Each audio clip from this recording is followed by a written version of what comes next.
You're watching India Global. I'm Gaurie Dwivedi. We turn our attention to the latest that's unfolding in Canada, where Finance Minister of Justin Trudeau's government has quit. She was one of Prime Minister Justin Trudeau's most powerful and loyal ministers, unexpectedly resigned on Monday over a policy clash with the Prime Minister, dismissing his plans for increasing spending as political gimmicks.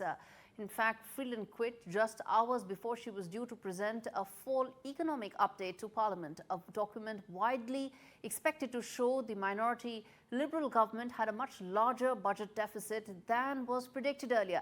And soon after she resigned and her sudden resignation, her cabinet colleagues was sworn in as Canada's new Finance Minister. Mr. LeBlanc, a long-time ally of Prime Minister Justin Trudeau, served as the Public Safety Minister in his cabinet. The move comes at a time when Canada is grappling with a $62 billion deficit, $22 billion more than initially projected due to unexpected expenses. Freeland's resignation, who also served as Deputy Prime Minister, leaves Trudeau without a key ally in his cabinet ahead of the 2025 elections, which could be very tricky. Before we move any forward, let's first listen in to the opposition leader, Pierre Poilievre, what he had to say on the fluidity that Justin Trudeau's government is currently facing.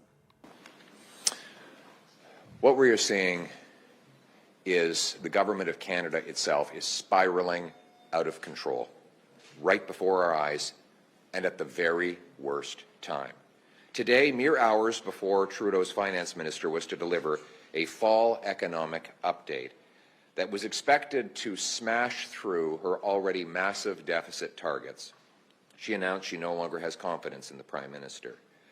Canadians were already anxious about the reckless $40 billion deficit the government had announced last spring, but today, in mere hours, they were expected to learn that it was much higher than that, threatening our social programs and our fiscal stability right in the middle of a potential trade war. What does this mean in terms of Trudeau losing his key ally? We put out the big questions that we would put to our guests joining us in a minute, which is first and foremost, is the Trudeau government now on the brink of collapse?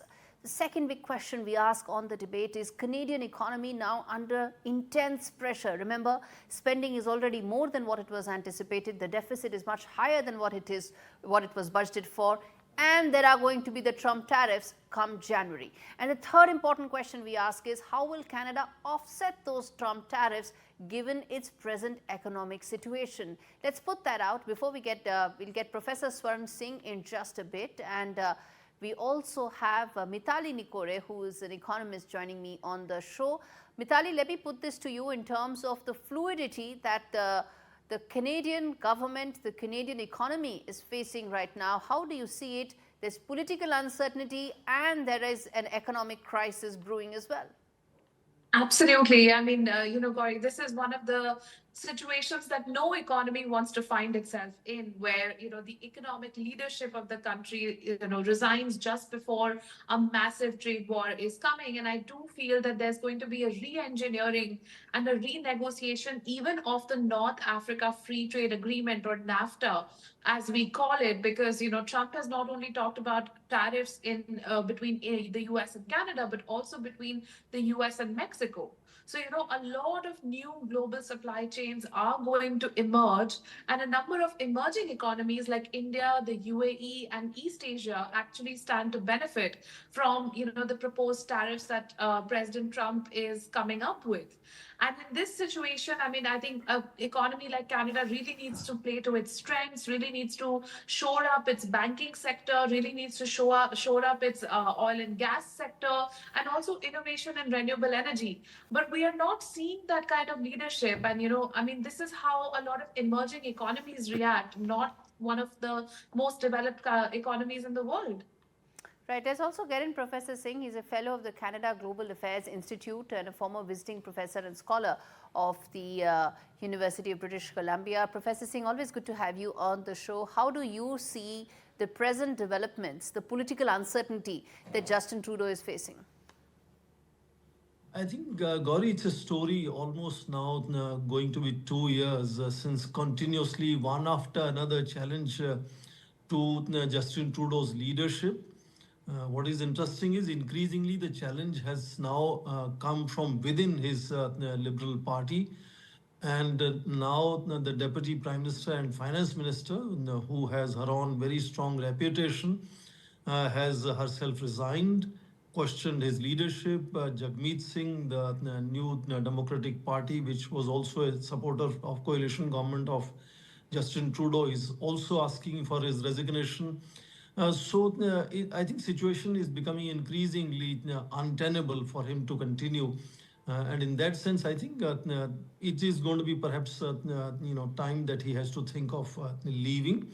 Canada in general has been facing enormous problems of inflation, of fiscal deficit, and budget has been a major problem from the targeted 60 billion, 40 billion. Now it is reached already 60 billion.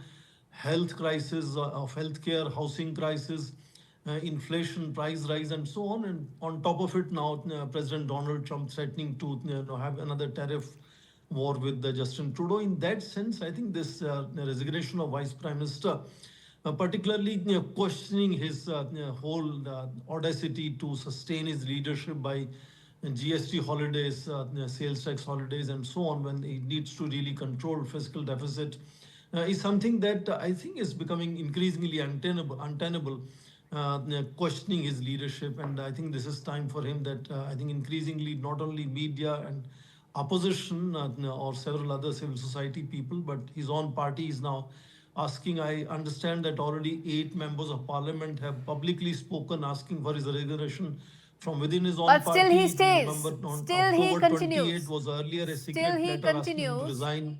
And my question is, Professor Singh, how long do you think Justin Trudeau would be able to stand against this rising tide of public opinion against him, whether it is the MPs or whether it's the public? How long can he withstand it?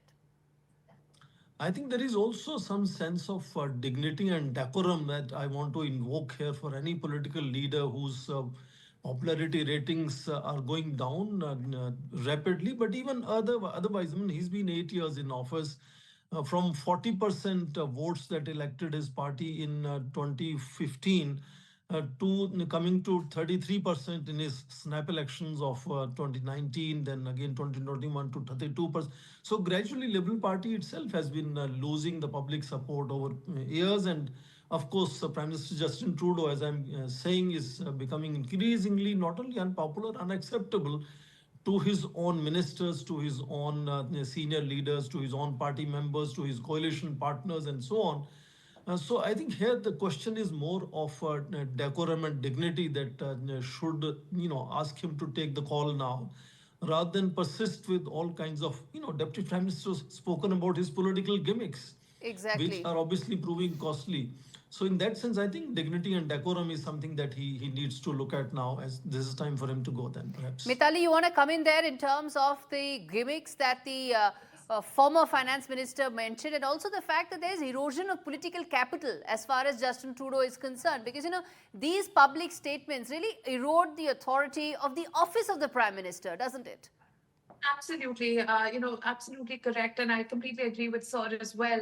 I mean, at the end of the day, what does the Canadian public want today? I mean, I have so many friends who are living there. I have so many, young people from my team who've gone there to study. And the one aspiration that people have is to have good jobs, is to have a decent standard of living, is to have an affordable cost of living.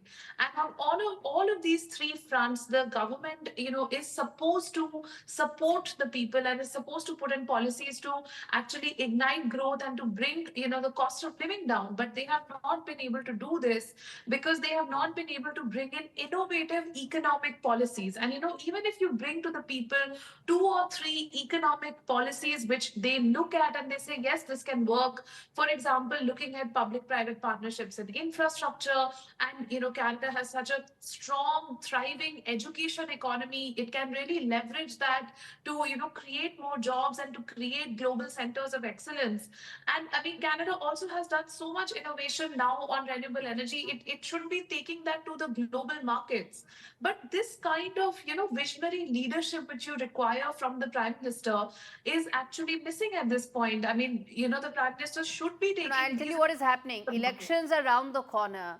and the easiest way to go about winning elections is by doling out freebies. Something that an economy cannot afford, Professor Singh, at a time when there are Trump tariffs pretty much now, about 5 weeks away, 6 weeks away tops. So in that situation, how do you see the Justin Trudeau government surviving going forward, given the fact that, there are tough times ahead? Indeed, Gaurie, you rightly put it. It's not just the political challenge or political crisis that we have to look at. It's also the economic challenge and economic crisis that one has to look at. Chrystia Freeland has been a very senior minister. She was trade minister, she was foreign minister, she was now finance minister. She had negotiated trade deals with the United States over years. And in that sense, if in her judgment, this is something which absolutely needs to be handled with enormous care and popularity. Populism should not be guiding the policy in terms of economic decision making to deal with the fiscal deficit, which is enormous now, is something that is also making it very clear that the clear advantage will therefore go to the opposition if there are snap elections again. I think the mood of the nation is very clearly, with the anxiety about the price rise and housing Exactly. and healthcare becoming difficult. So it's as much an economic challenge which Canada is really facing. And in that context, Yes, coming off President Donald Trump and talking about 20% rise, 25% exactly. rise, when you have 75% of exports of Canada are only aimed at United States. So I think it's an economic challenge as well.